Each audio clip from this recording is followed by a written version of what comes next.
Welcome to the Writer Talks. How have you been?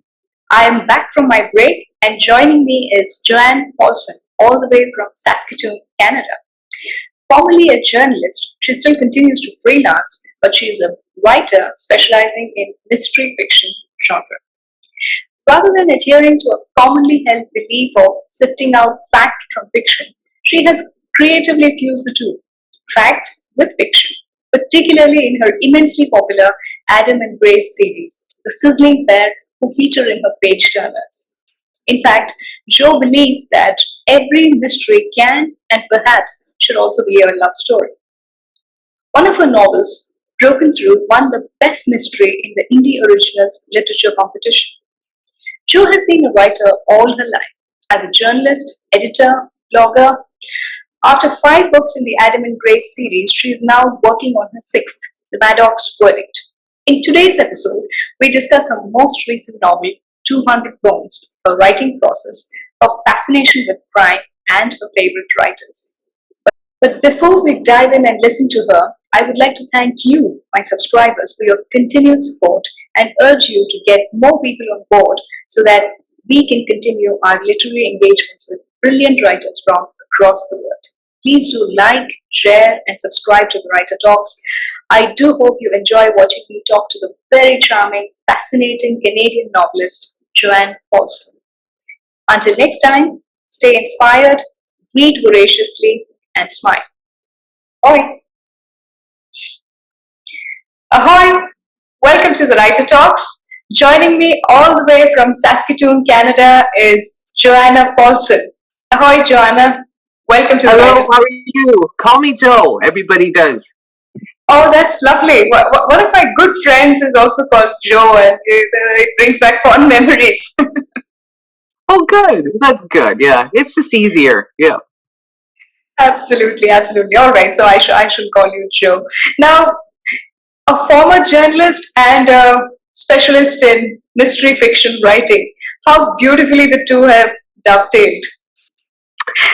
Yes, I suppose they have. Yeah, yeah. I'm actually still a journalist, although freelancing now, and I've been doing this for over 30 years, which kind of starts to give away my age a little bit. I was never a crime reporter, but I did assign a lot of reporters who had to go and cover crime.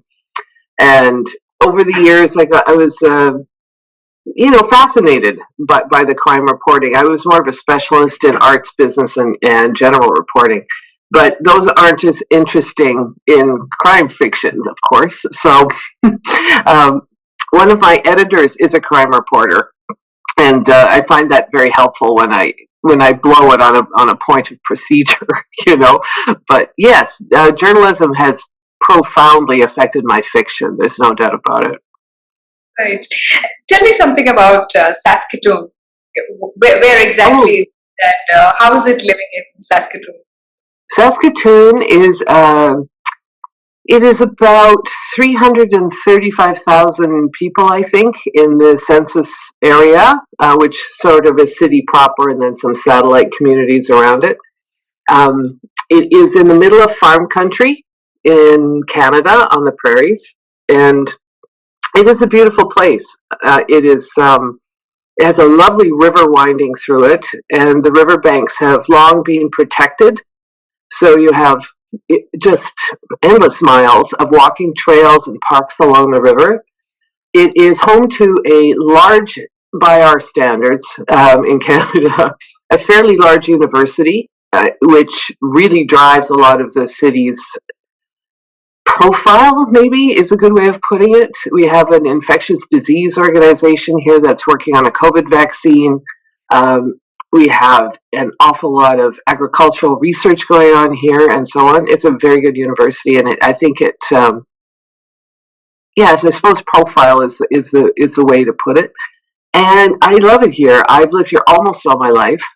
I have family here, and I can kind of, from a book standpoint, I can kind of manage the size of the place because I do write my novels very much in my city and in my province and locate them here. And it's manageable for me, Like, I'm not sure I could write some madcap adventure in Paris or Toronto or a big city and kind of deal with it. So it's very much home, and I love it here. It's probably very quiet by a lot of people's standards, though. Yeah.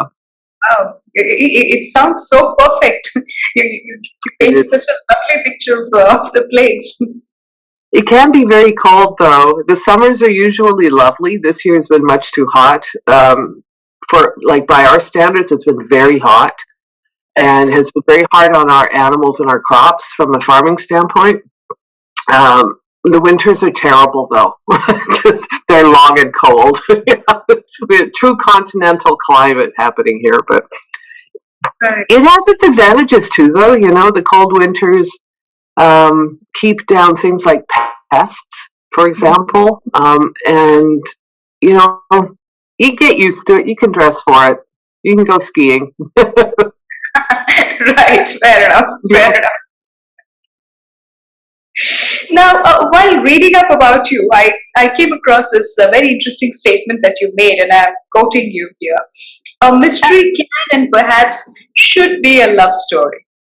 Could you elaborate on this? I found this very, very, very interesting. Yeah, I get called on that comment a lot of the time. I don't know. I think all, or maybe not all, but most novels investigate the friction, the tension between good and evil. Good and bad. You almost always have a protagonist and an antagonist. All those things that we know about literature, and fundamentally, we're always trying to solve a problem, whether it's between people or within ourselves. Man against nature, man against man, and I hate to use those old terms. That's the way we used to refer to it. Let's say humans against humans, humans against themselves, and humans against nature. And to me, the intimate relationships between people very much come into that. Whether it's not necessarily a romantic relationship. For me, it is. I always find that adds spice and interest and an extra level of desire to succeed in a novel. You want to protect your loved one or, whatever that is. So I was very much influenced by the great mystery writer Dorothy L. Sayers, and her Lord Peter Wimsey series was very much predicated after the first few books on Peter's passion for Harriet Vane. And they meet when she is accused of murder. Spoiler alert, anyone who hasn't read Dorothy Sayers. And he, as a detective who falls for her, figures out a way to exonerate her. And that I read those novels when I was really very young, and they have influenced me all my life.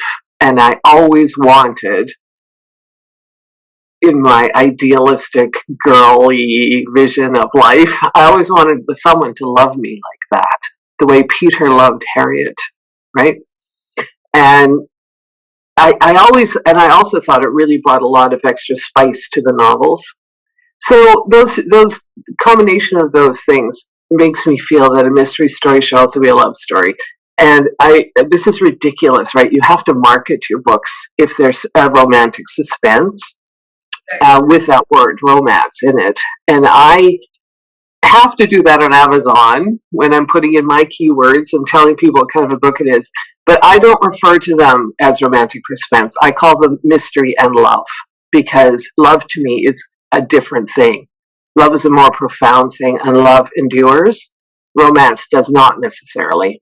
So if I could change the Amazon categories, I would change them to mystery and love as opposed to romantic suspense or crime romance.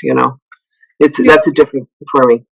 So yeah, love is important in all books. That's just the way I see life. That's beautiful. So well put. I couldn't agree with you more, actually. Thank you. Right. We'll continue talking about your work and your writing process, but first let's dive into the rapid response section, right? Okay, ready. Okay. So, right, you know the drill that there will be a set of questions with options, and you will have to, without deliberating on it, quickly, instinctively pick up your Right. option. Okay, ready? Yep. Great. Okay, we'll begin with the first question. If you had to make your choice between Sherlock Holmes and Hercule Poirot, which one of these two would be your detective? This is a very difficult question. However, I love them both. May I say first that I love them both. Um, I am slightly more drawn to Sherlock Holmes uh, because of his flaws. You know, um, Hercule is, to me, he feels a little bit, slightly less dimensional than Sherlock Holmes. Holmes has all of these addictions, and he's so arrogant, but he also has these deep, profound vulnerabilities.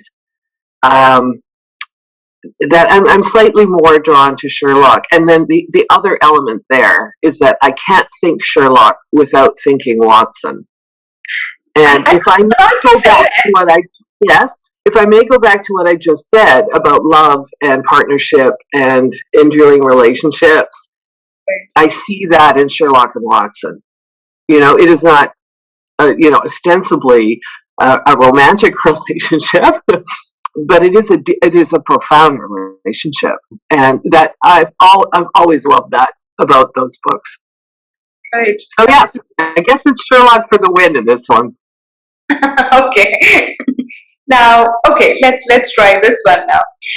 Between having an intuitive insight into the human psyche or a thorough understanding of forensic science, which would your pick be as a crime fiction or mystery Yeah, writer?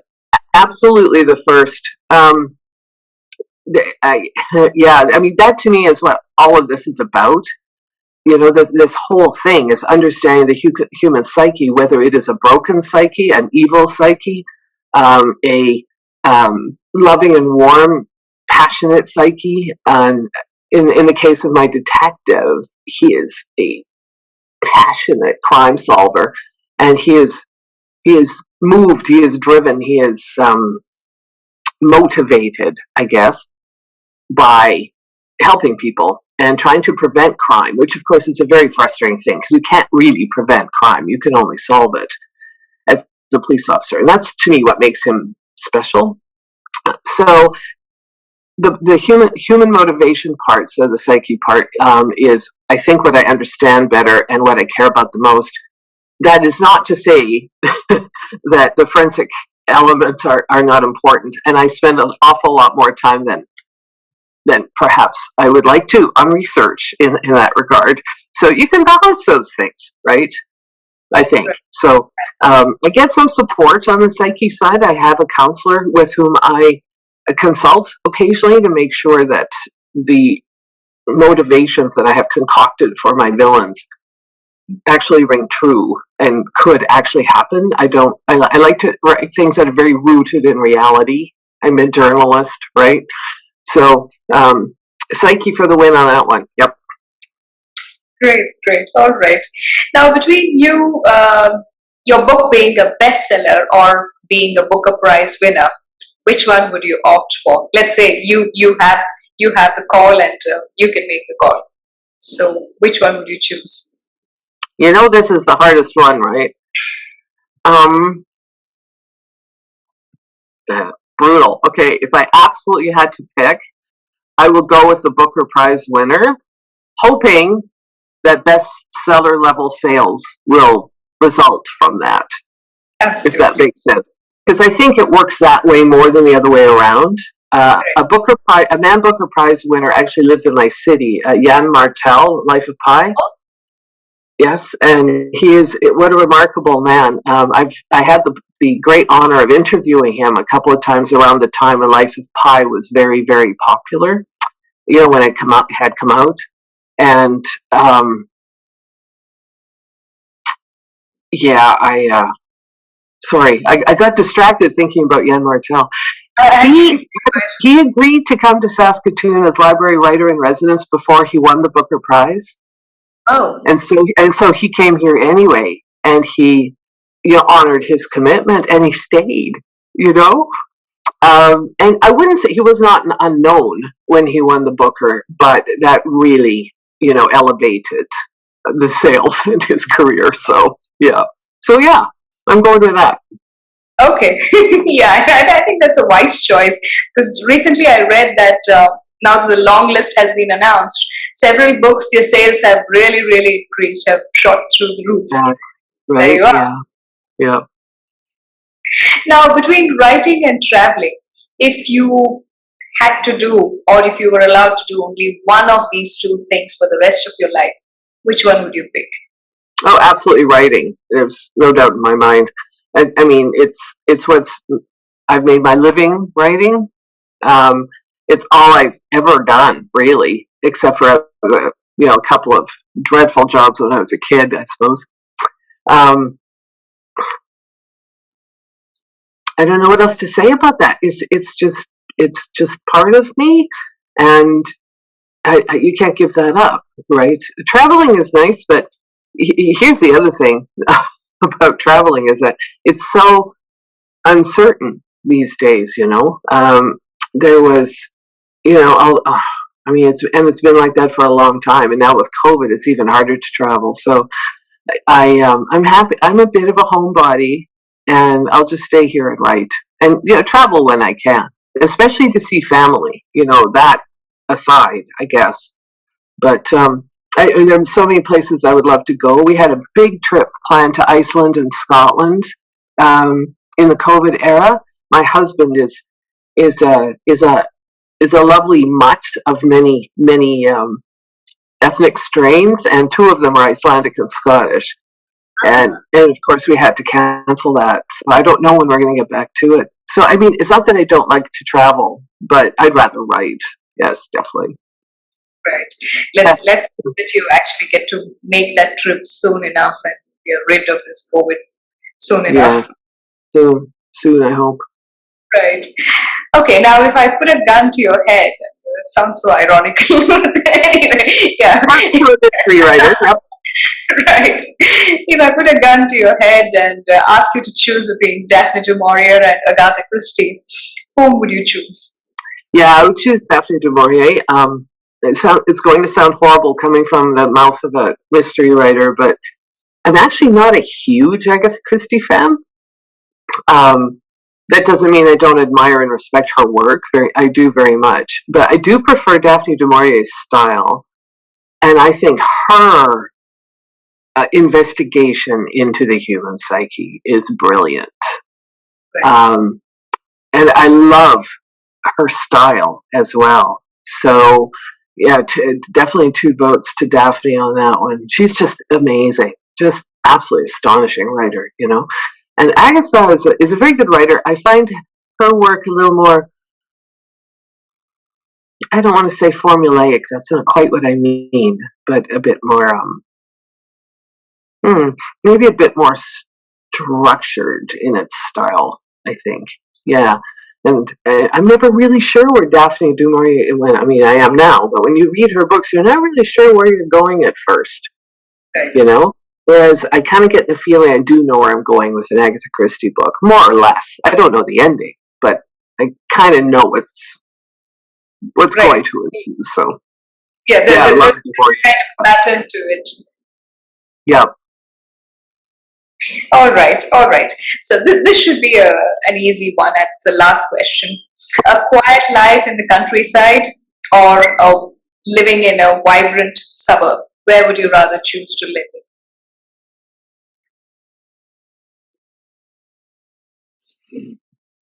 I'm going to have to pick the vibrant suburb, but it's like a 52-48 split there, I think. I kind of do live in a vibrant suburb. I mean, by our standards, and I like it here. That being said, whenever possible, we do escape to a little place in the countryside for holidays, right? So maybe that's hard ish to answer because I am fortunate enough to be able to experience both. I am very privileged that way. And not like I'm living in a city where there's, constant noise and upheaval and madness, It's there's a lot going on here. I mean, there absolutely is. It is a vibrant city, but it's not, crazy and crowded and, those things. So I kind of have the best of both worlds. I'm very lucky. Sure, why not? Best of both worlds it is. Yep. All right. Now, thank you for being a sport, and that was lovely. Oh, thanks. Sorry. Now, Go ahead. yeah. Now, what made you switch from journalism to writing mystery novels?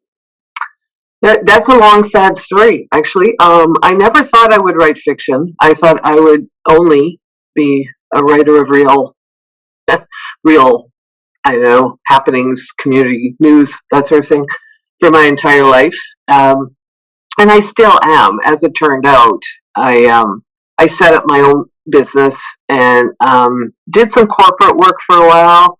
Hated it. I finally got rid of the last vestige of corporate work about 2 years ago, I guess, ish. And I'm focusing now on freelance journalism and really enjoying it and getting quite a bit of work. So that's been wonderful. Some of it is maybe not quite journalism. I do quite a bit of work for our university, actually, as well, for example, but they follow journalistic guidelines for their newsletters and magazines and so on. So it's very similar. And you have to follow the journalistic principles, when you're writing for them. Anyway, so in 2008, I think, newspapers really began to fall apart in North America. And I made some bad decisions. I left the paper for a while, went to communications. This was a tragically stupid thing for me to do. I was operating on fear, not sense. Ultimately got back into journalism, though, and that worked out for a while, but then I was released. I'm not allowed to say too much about that. And I completely fell apart. I spent, I don't even know how many months, just drinking too much and being just really a mess, And then my father became ill, and as it turned out, he was terminally ill, and that time of my life was absolutely unbelievable. My husband had a very bad accident. He's okay, but at the time, this big basket of really huge life events sent me under the bed, and I wasn't sleeping, and I wasn't, functioning at all. I was just beside myself, and I'm not this kind of person generally, as I think I've already established. I live very much anchored in the real world, maybe too much. It's who I am. I'm sort of pragmatic and analytical and, a journalist, curious and get angry about things, idealistic, that sort of thing. But on this night, it was about 5 or 6 months later, I woke up in the middle of the night again, as I always did every night. And there was a plot in my head. And I thought, oh, that's interesting. And I kind of thought about it for a while. And I just woke up and it was like roaming around in there. And I thought, this is interesting. What is happening to me right now? And by the time I went back to sleep a couple of hours later, I had Adam Davis, my police officer, and Grace Rampling, the reporter who was. People ask me how much of me is in her, and some is, but she's really based on some other crime reporters that I've worked with. And I had the basic plot, and I thought, I'm never going to remember this in the morning.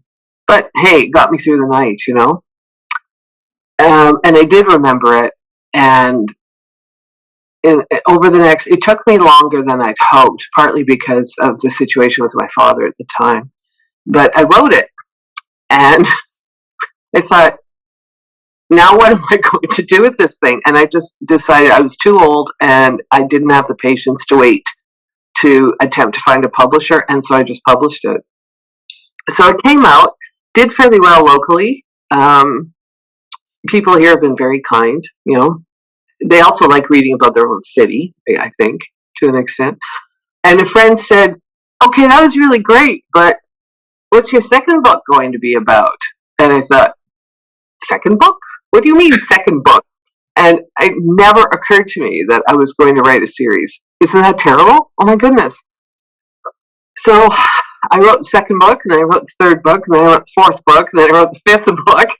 And I'm also, we can talk about this later if you like, but I've also written a historical fiction, which is outside the series that's been picked up by, that one got picked up by a publisher. So we're quite excited about that. Yeah, that's a different feeling, isn't it? When you're getting into this traditional publishing, and then it is. We'll see how it goes. You know, I've never done it before, so it'll be definitely an interesting adventure. Yeah. Lovely. So, could you tell us a little more about the historical fiction that you have penned? I'd be delighted to. Absolutely. Okay, so it's a little bit different from the mystery series, although it does have a small mystery in it, and of course it has a love relationship in it. But some people would call it a Western. It's not quite a Western, but it has a lot of elements that Westerns have. So I describe it basically as a hero's journey. So it's about a young man who grows up in Toronto, Canada's biggest city, and he's a machinist. But he doesn't want to be a machinist. He was forced to be a machinist by his father. And we're talking about 1880 here. And he decides he wants to be a goldsmith and make pretty things. Now, this was motivated by my husband, who makes beautiful things. Yeah, I didn't want to cut in. I remember reading that. Okay, yes. Yeah, and it's slightly crazy. And I also have to admit that the first chapter came out of a very bad nightmare that my husband had. And he roamed around the house all day talking. He was clearly upset by it, you know. And that afternoon, I sat down and wrote it down. And I got him to read it, and he just went, what? You know, oh, that's it. Oh my God, I love this. And so I wrote the book. I wrote a whole book. Anyway, he is accused of a terrible crime and has to flee Toronto. And he gets on a horse and rides across Canada, and he arrives in Saskatchewan ahead of the railway. So that's a long story too. For people who don't know, the railway sort of came out from the east and came west, and it took many, many, many years to build it. And so he could easily outrun the building of the railroad on a horse. And it's about his adventures along the way. He meets a group of travelers who are trying to buy land in Manitoba. He is picked up and travels with what we call a Red River cart wagon train, which were the carts that were used for trading by the Métis peoples here. And he becomes good friends with them, and all kinds of other things happen. And then he finally lands in Moose Jaw. He actually doesn't come to Saskatoon because we didn't have the railway yet up here. It ran along, many miles north of the American border, but not this far north. And so he ends up in Moose Jaw, Saskatchewan, and tries to,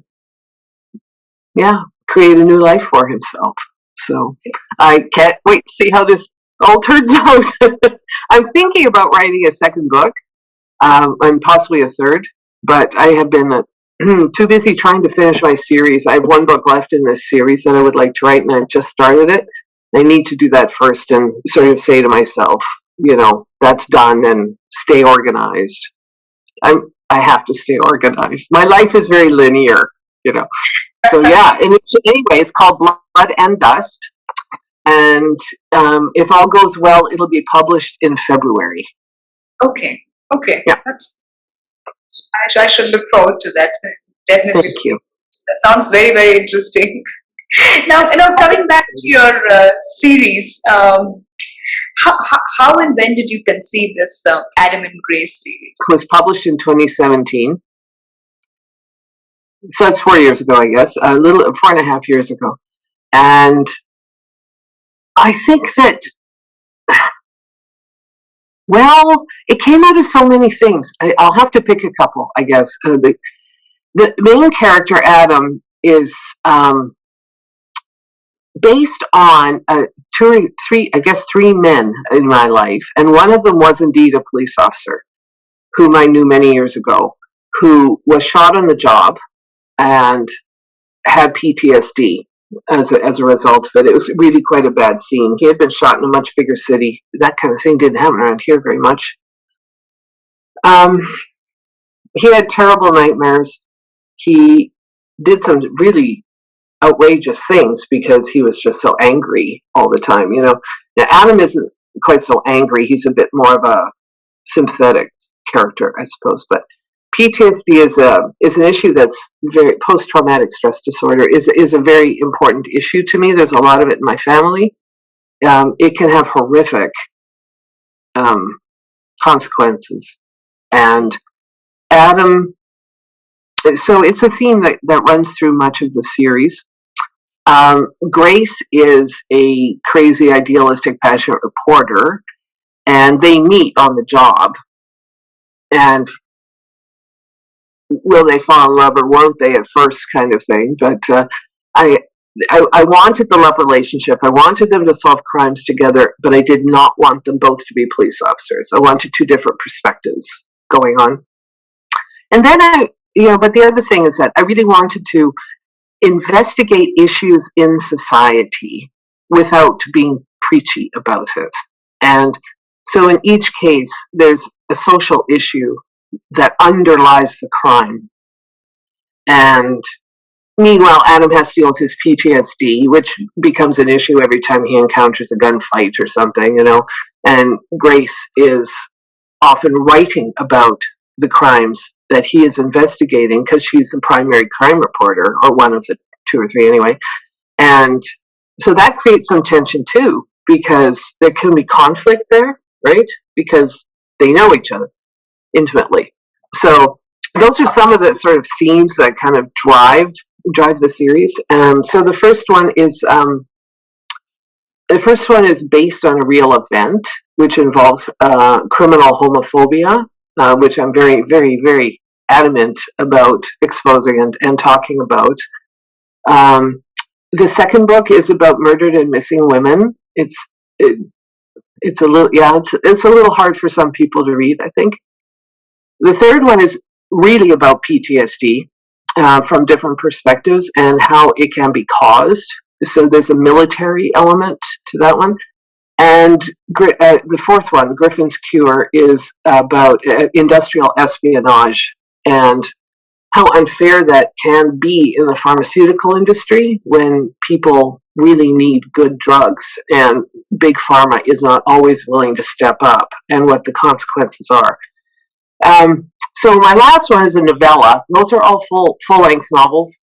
My last one is a novella called 200 Bones, and that one's maybe a little bit less about social issues, but it is about political ambition, I guess you would call it, and greed, and how that can be very devastating to families. Yeah. Right. So it just came out, and it's not very long. See, I'm going to show you. Right. Here are the books. They're this long, or they're this long. They're kind of fattish. And then this little guy comes along, and he's only this long. I think I might add a couple more novellas. It's a nice way to fill in some of the gaps in the story, in the ongoing story. And it's a nice, easy read for people who've been following your series. And it keeps your skills up while you're too busy writing another novel. And you need to publish something. Authors need to keep publishing, right? Right. Absolutely. And novellas are a good way to do that. 30,000 words, maybe. Yeah. Right. It's good. Lovely. Now, since we are talking about your novella 200 Bones, Yeah, could I request you to do a book reading of that, please? Yeah, sure. I'm going to read, instead of reading the first chapter, I'm going to read the second chapter because um, for people who know me and see me around regularly, none of this will come as a big surprise to them. But if anyone is watching this, someone who doesn't know me or doesn't know what it's like where I live,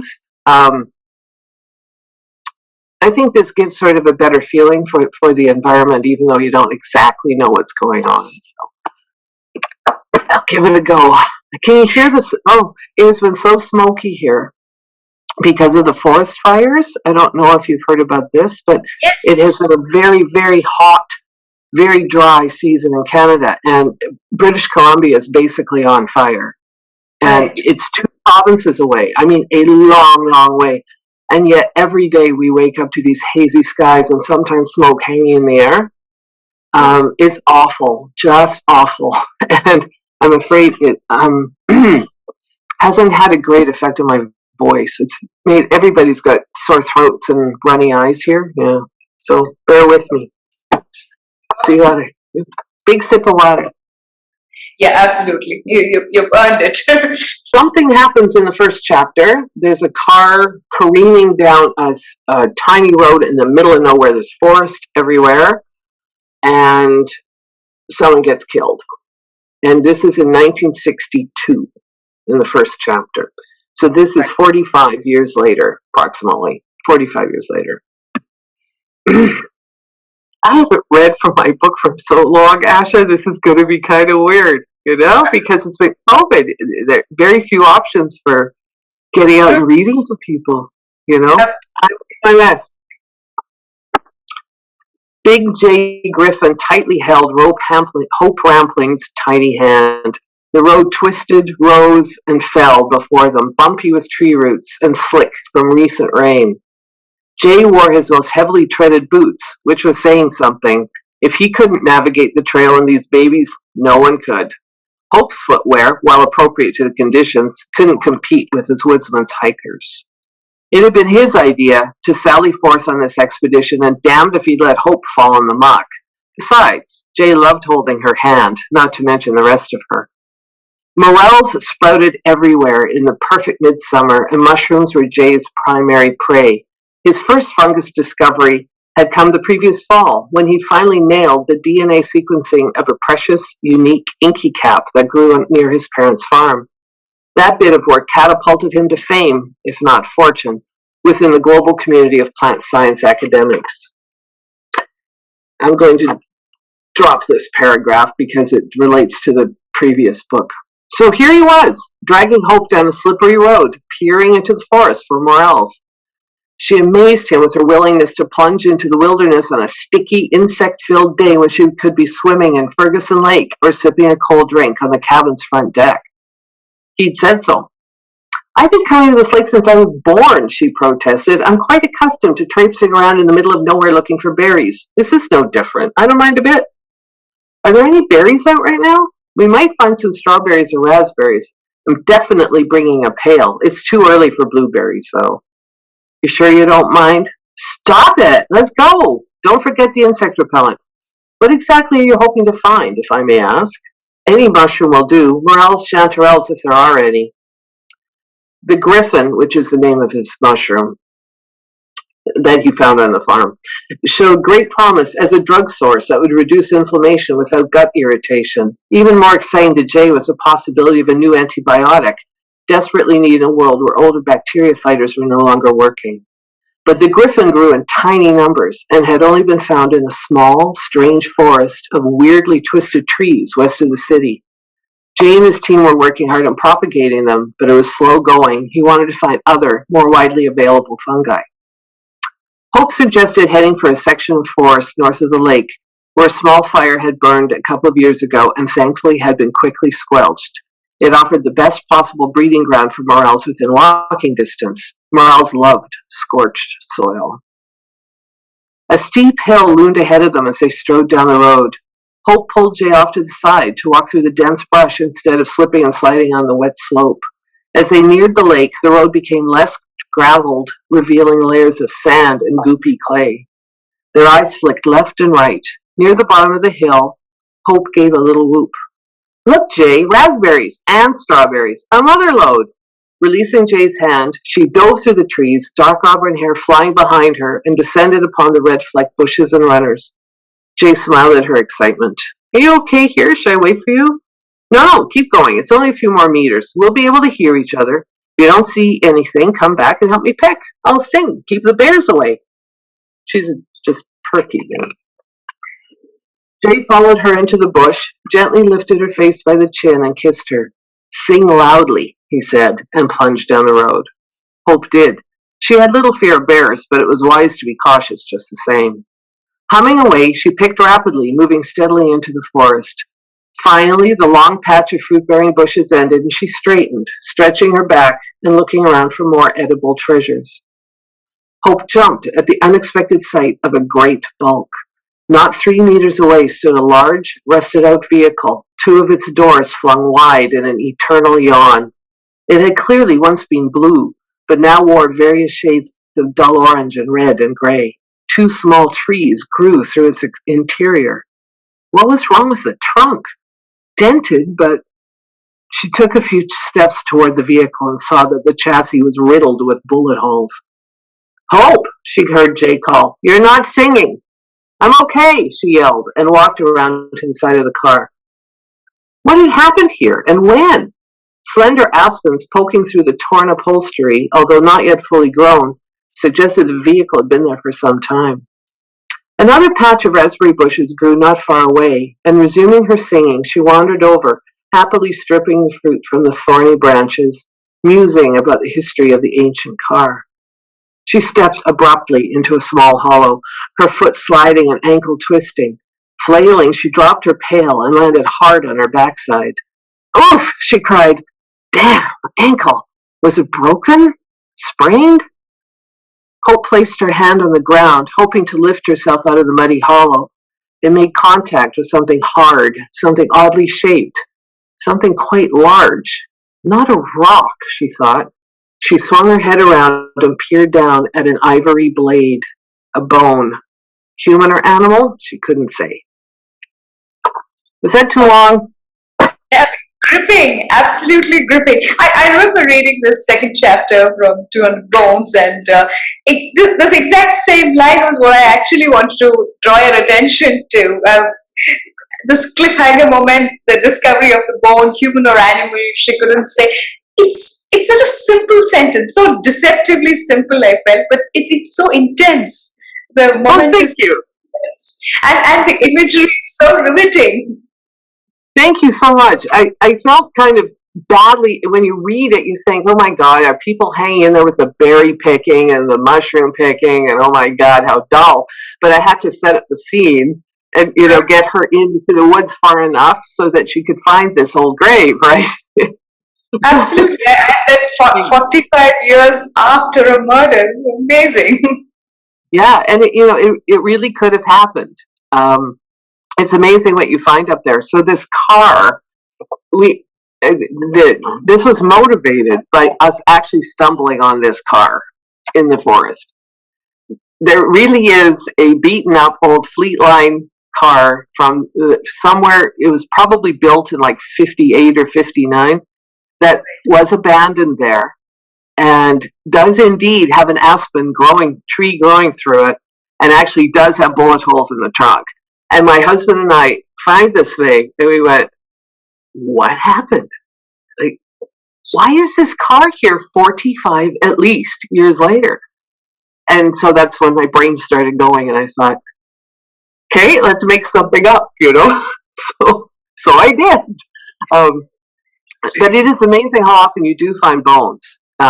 Usually not human, but you find old horns and beaver skulls and bones, in the earth all the time. And sometimes they are very old. And I thought, yes, it is actually possible that this poor human being could be there too.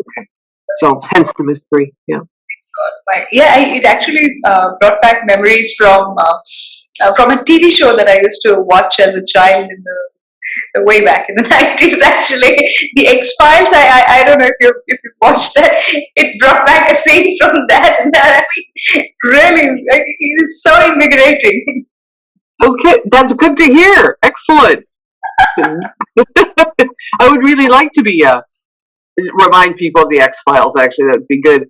And like I try to do some spooky kind of scenes, but the resolutions always come down to human frailty. There's never a ghost at the end. What do you think is your strongest point as a writer? That's always so hard to answer.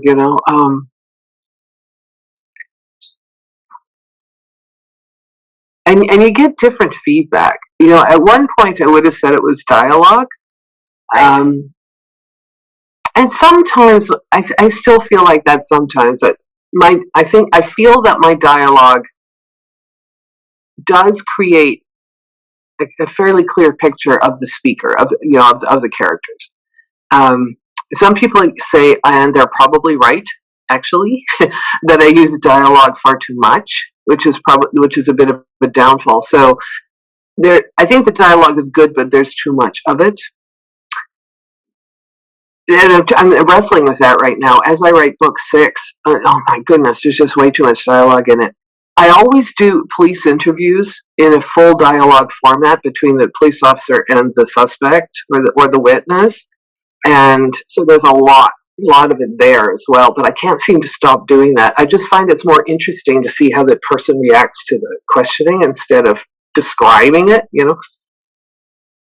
So with that being said, I think possibly it is that all my books are very character driven. I think the relationships are strong and understandable, and to some extent drive the plot. And I think if you were to, sort of go through the entire series, you would really get to know these characters and the new ones that pop up. Because a lot of the ones, as I add characters, they often show up in subsequent books too. I'm trying to create a community. So in that sense, it's a bit of a cozy mystery creation process, except there's death and sex on the page. So it's not really a cozy. But the fact that it's very relationship driven, there's a small, tight-knit community, and it's in a smaller location, it's cozy. So, how do you identify that? However, I think it's those relationships that probably are my strong suit. I hope that people are well, for the most part, sympathetic, but also realistic. So maybe that's what it is. I hope. Okay. I also try very hard not to do information dumping, which bores me personally. But I try very hard to wiggle in, bits of description so that people can really feel where they are, especially when they're in this part of northern Saskatchewan, because it is a very special place. And most people don't even know it exists.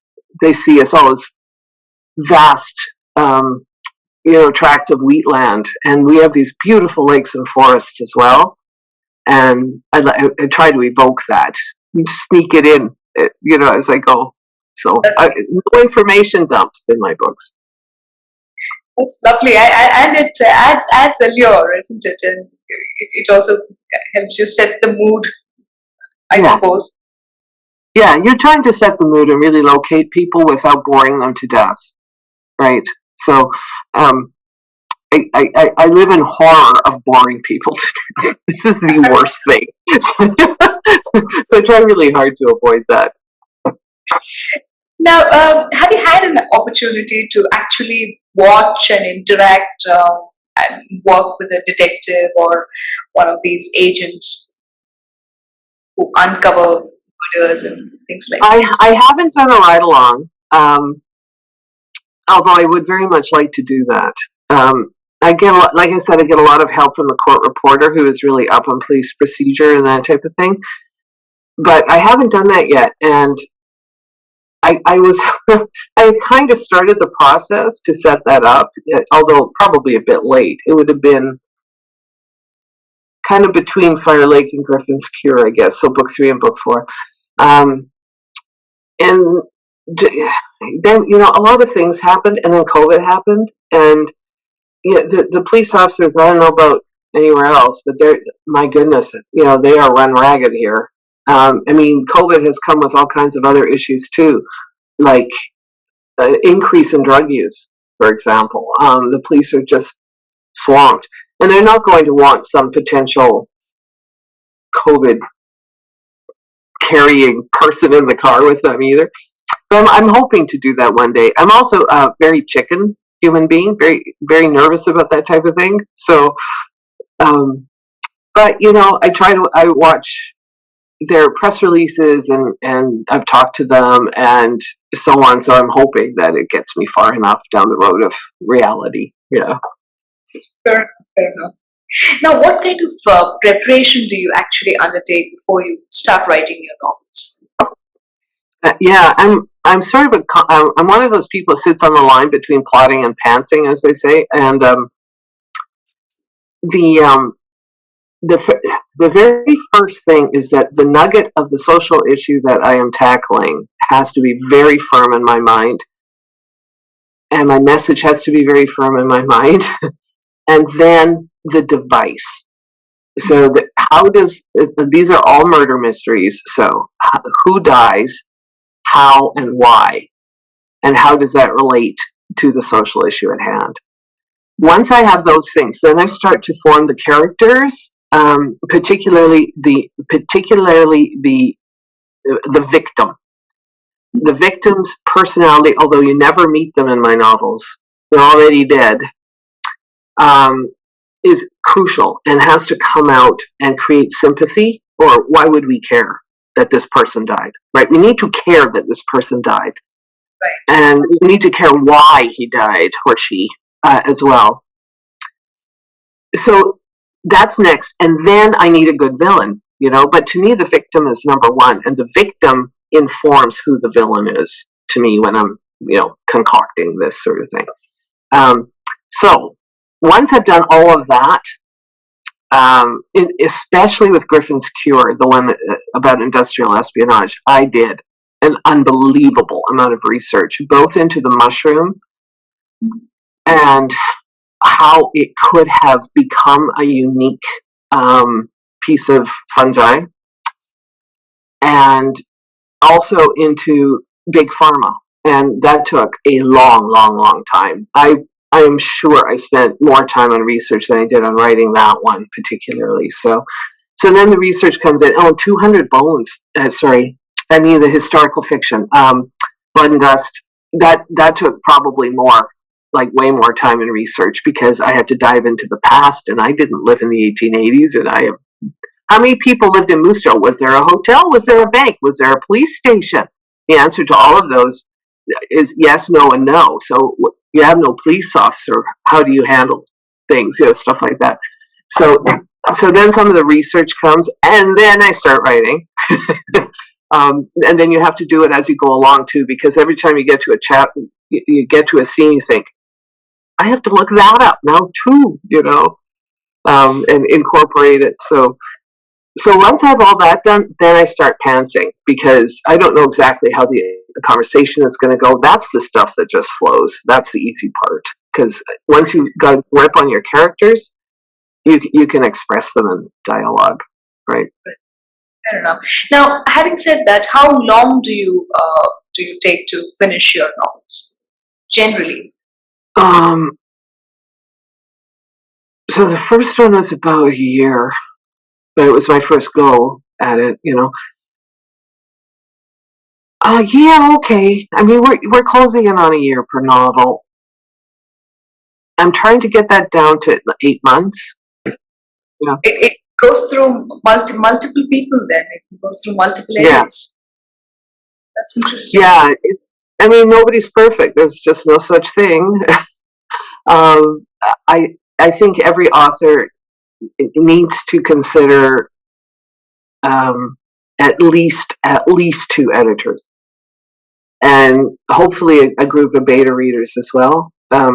there's no such thing as a perfect human being. When Margaret Atwood, the great Canadian novelist who has won many awards and a huge bestseller and an icon of our country, when she put out the Testaments, she had something like 8, I could be wrong here, but 6 or 8 or possibly more editors rereading The Handmaid's Tale, which was the first book that the Testaments kind of comes after, and then reading the Testaments and coming back to her with all their comments about continuity and, because the 2 books need to work together.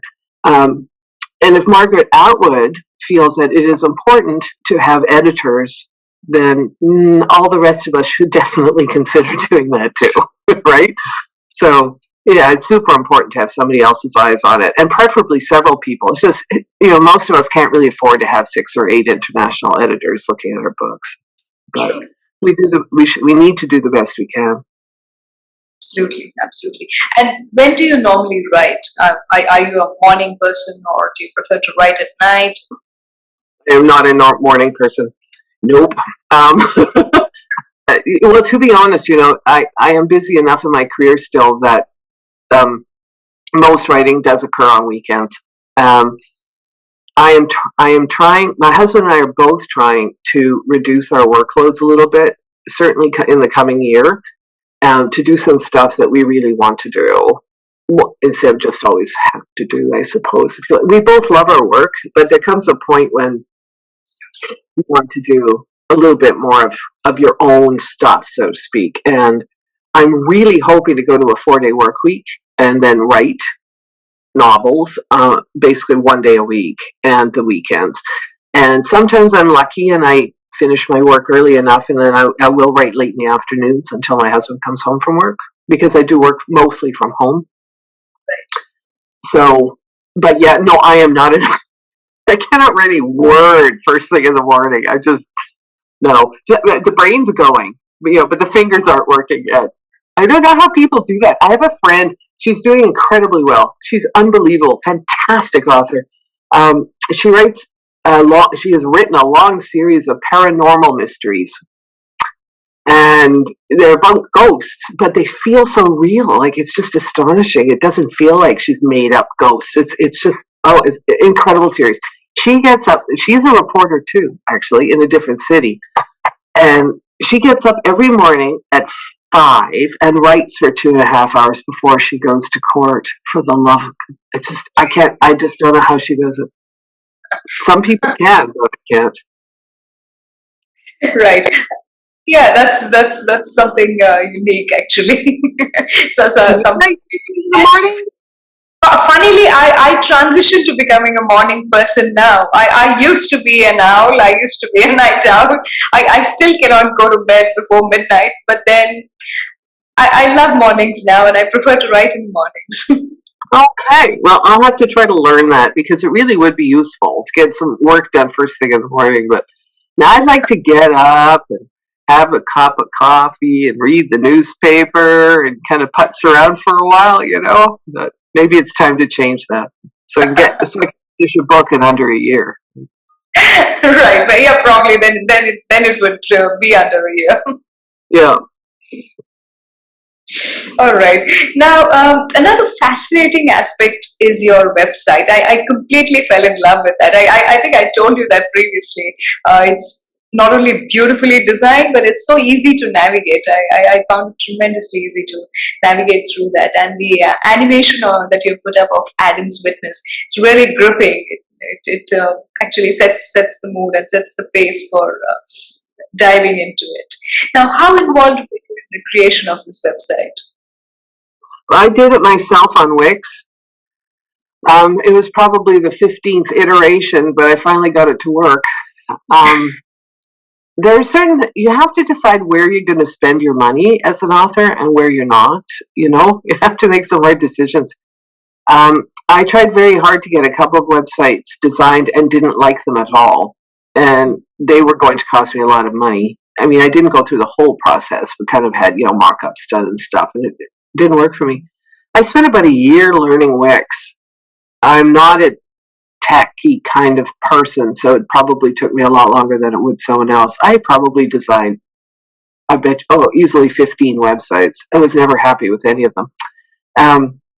But finally something clicked, after all that, finally something clicked, and I was able to just sort of sit down and say, this is what I want, this is what I'm going to do, and it's going to have to do for now, and I'm very happy, very, very, very honored that you would say that.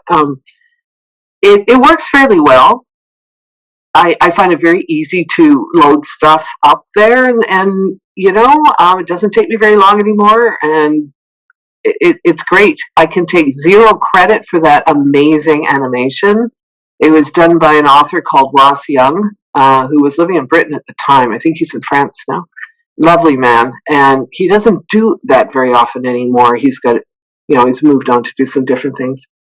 But I love it too, so thank you for saying that. But I provided obviously a lot of the information and the words, but he did the whole thing, and he even found that footage that it opens with, Right. And that actually is Saskatoon. It really is my city.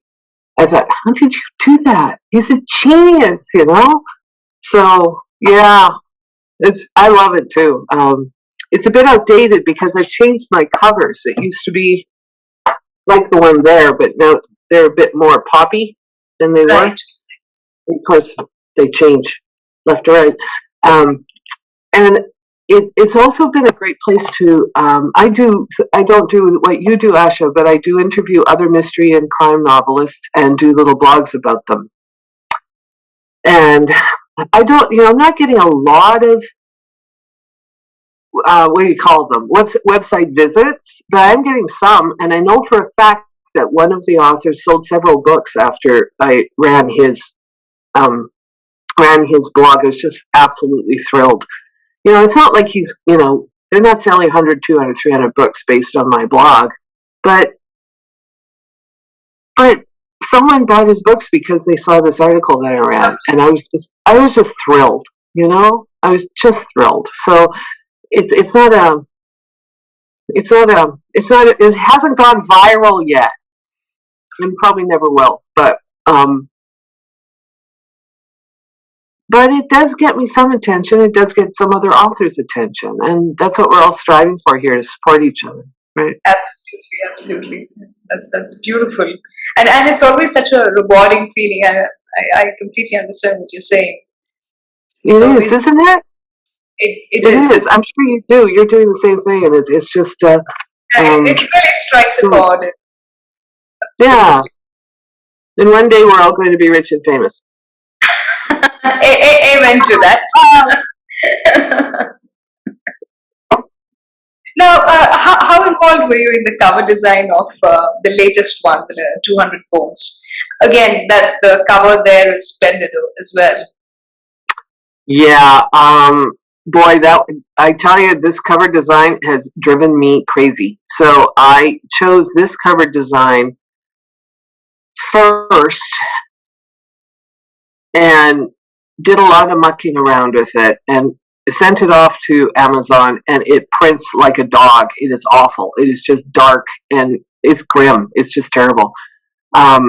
So then I did another one and got a lot of feedback on that one. And then I did another one and got a lot of feedback on that one, and not all good.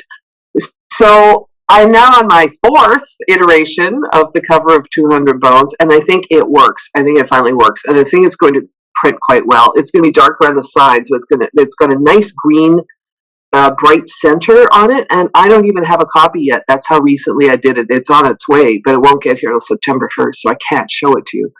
I am not a graphic artist by any stretch, but I had to redo I had advice from one of these gurus, these guys who give you advice on how to do your book cover and how to do marketing. These guys, and he's a terrific fella. His name is Brian Cohen, and his team said, "Yeah, it's probably time to update your covers. They've been around long enough, and this and this and this would probably help." So I didn't have any money, Mo, and so I tried it myself. And they're not great, but they do show up as thumbnails better than the old ones did, and they're much brighter. And so I had to kind of relearn that when I did the 200 poems cover. And now I think, anyway, I've had several thumbs up. Yes, Joanne, you finally got it. Go with the new cover. So, and it is spooky. It's like a man standing in a forest with a light behind him. I really like it.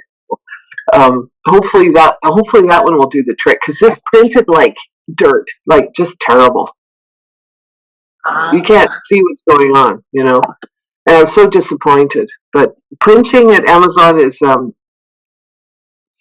you have to. It's difficult. If you have a dark cover, you have to really pay attention to having a really good saturation in the colors and something bright on the page, or it won't print properly. So yeah, I'll get my first shipment. I think they said the first week of September, and I hope they show up, because I'm doing a reading at our local Word on the Street festival in the middle of September. I'm going to be very unhappy if I don't have those books. Absolutely. So, fingers crossed. Yeah. Definitely. Oh yeah, let's hope for that. let's really hope for that.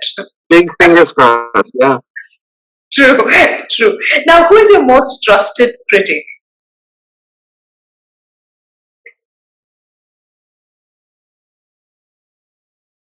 That's a good question. Most trusted critic.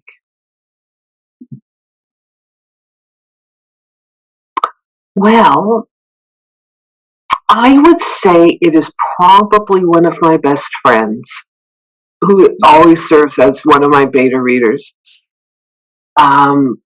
She and I have known each other since we were 8. We went through school together, went through elementary school together, or most of it, went through high school together, went through university together. We have been incredibly close friends all our lives since the age of 8. She has the highest IQ, and I'm not kidding, of any person whose IQ I know. It's like insane. She is just shockingly intelligent, well-read. Her degree is actually not in English. It is in theological. I forget the name of the degree. It's not like having a degree from a seminary where you become, a person of the cloth. It's about religious studies, I guess. So she has a profound understanding, I think, of the human condition as well. And she makes no bones about ripping me apart. She said, that does not work. You have to take that out. No, you have to change that. She does not behave as if I'm her best friend. She behaves like a literary critic when she's reading my books, and I greatly appreciate that. Right.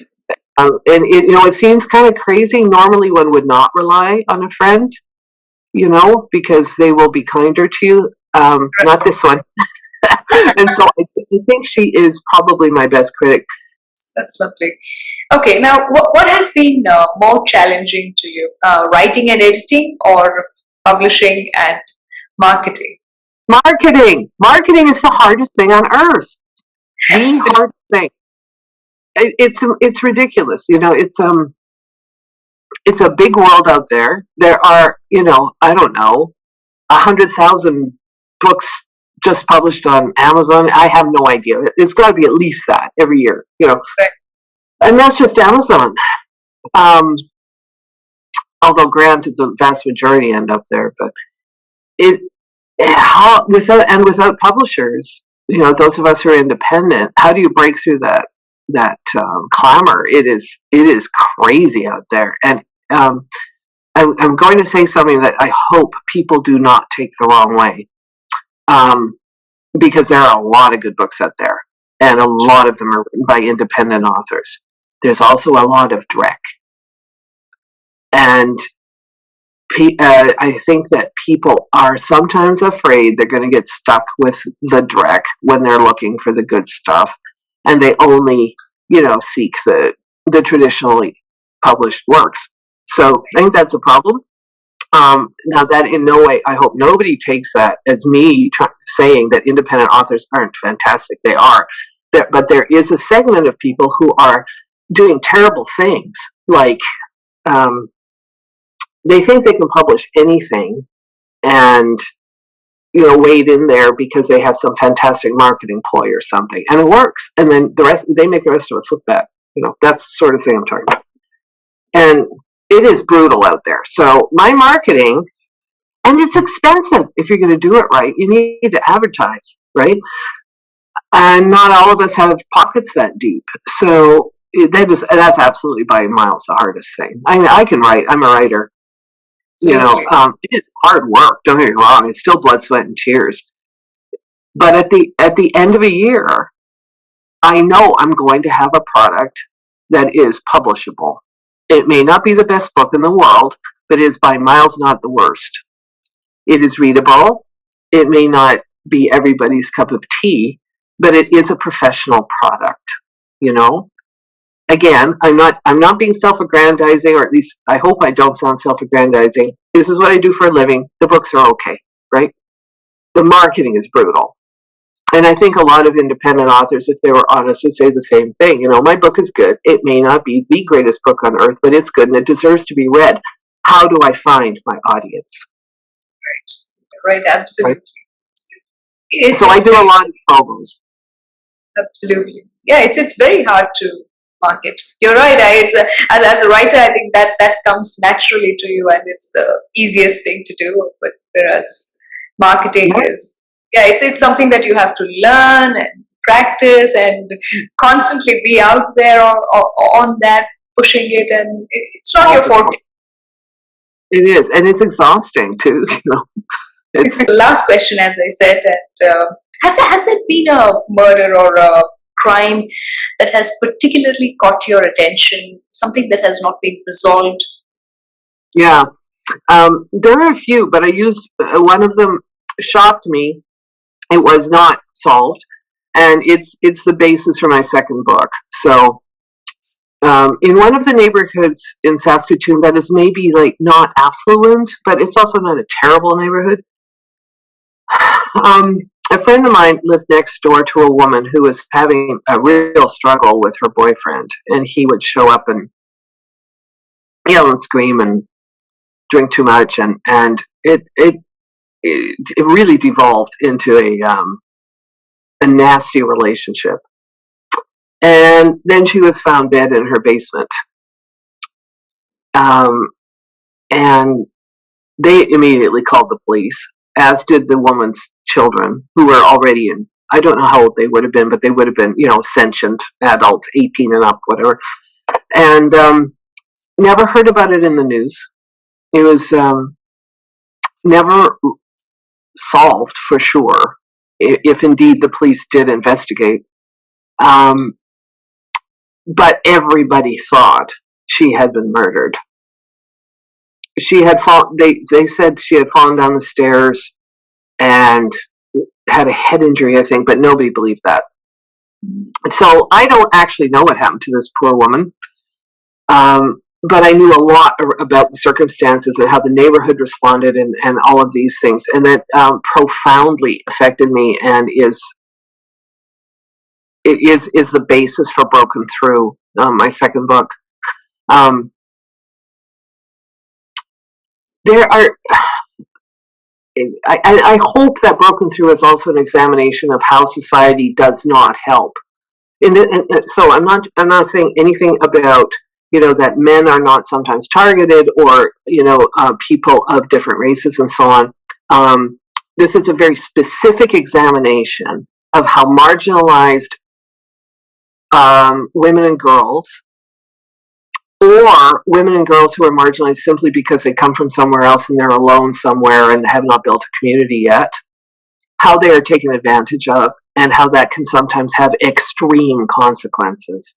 And that is where there are several sort of descriptions of how that happens in society in the book. And that poor woman's story was the springboard for that book. I still sometimes find that one a little hard to read. Felt it was important, though, and I try to pepper it with enough with enough love seeds that it's maybe a little easier to get through. Fair enough, fair enough. Any special message to viewers of the Writer Talks? I want to say that I am always honored to be invited to participate in programs like this. I have been invited to be interviewed by several of the lovely people in the writing community who spend so much time helping us as authors, and I am incredibly grateful. And you and some of the other people who have interviewed me are just, we I don't know what we'd do without you, because if authors, as with so many other artists, authors need to find a place where there is a critical mass around them, a critical mass of profile, of places where you can go to learn about the author and their work, of pictures of them and pictures of their books, and whatever else you can get out there. There needs to be that critical mass before they have any credibility, before they can even be found. And without you, Asha, and Vince Stevenson and Chris Agate, people like you, we would be nowhere. And we're so grateful for your time and your energy and your research. We would, I don't know where we'd be without you. And not all of us have the skills to do what you're doing either. Some of us would be happy to do that, but I'm a pretty good interviewer. I've been doing this, for a long time as a journalist, but I'm not good at this. And I just want to say thank you very much. That's so sweet, so kind of you, and absolutely, I think it's. I've always loved talking to people, and somewhere that helps, I guess. But then, yes, I love interacting with writers, and I'm so happy that I am doing my 2 bits for the love of literature and for the love of writing.